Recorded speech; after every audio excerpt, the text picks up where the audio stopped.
दोस्तों नमस्कार, sir Kailash Vishwakarma YouTube channel में आपका स्वागत करता हूं। और प्राथमिक शिक्षा परीक्षा जो है वो लंबे अरसे के बाद में आई हुई है।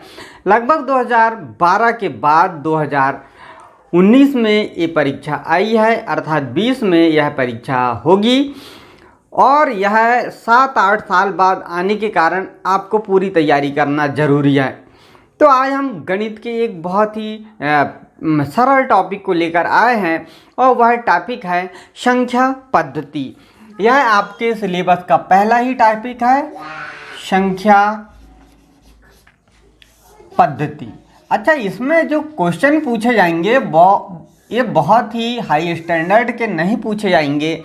यह आपके 8वीं 10वीं लेवल के ही पूछे जाएंगे, इसके अंतर्गत ही पूछे जाएंगे, क्योंकि आपको सिर्फ और सिर्फ प्राइमरी के छोटे बच्चों को पढ़ाना है, 1ली से 5वीं तक के बच्चों को ही पढ़ाना है। इसलिए उनसे संबंधित जो छोटे छोटे क्वेश्चन होंगे, जो उनकी समझ के अनुसार प्रश्न बनेंगे, बच्चों को समझा सके, इस प्रकार के क्वेश्चन यहाँ पे पूछे जाएंगे। तो हम देखते हैं संख्या पद्धति। आज का ये हमारा जो पहला है वो टॉपिक है।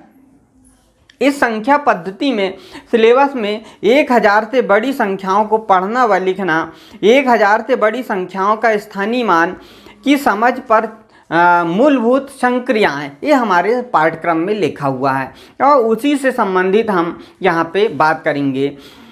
संख्याओं के अंकों का यदि हम मान की बात करते हैं, जो संख्या है, संख्या के अंकों का मान की हम बात करते हैं। यहाँ पे संख्याओं के अंकों का मान, यदि हम यहाँ पे जो अंकों का मान है इसे लेते हैं तो दो टाइप से हम इन मानों को हम यहाँ रख सकते हैं। ये दो प्रकार के होते हैं, ऐसा भी कह सकते हैं।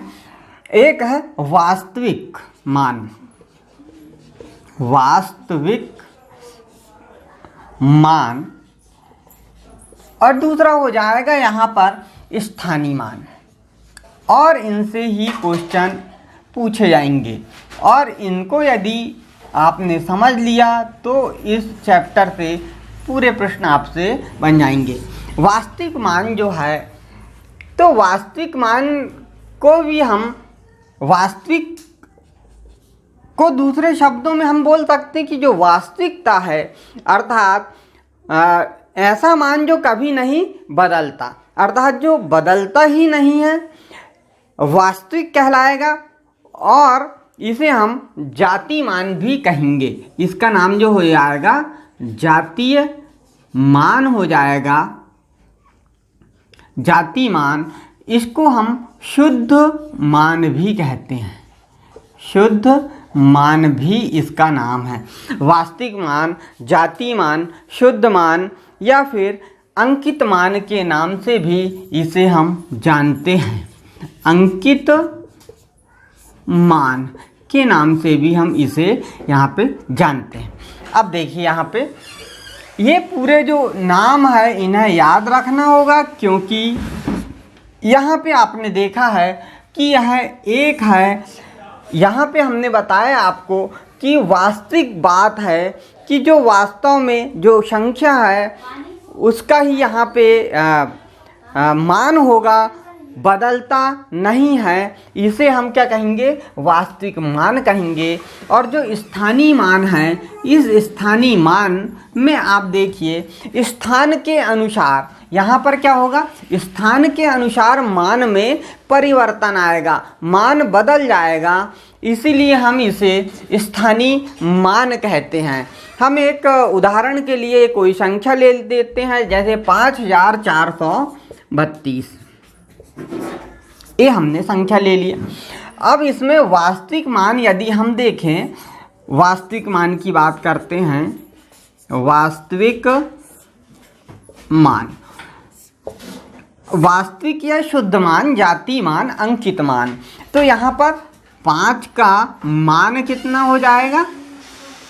5 हो जाएगा। 4 का मान कितना होगा? 4 हो जाएगा। 3 का मान कितना हो जाएगा? 3 हो जाएगा। 2 का मान कितना हो जाएगा? 2 हो जाएगा।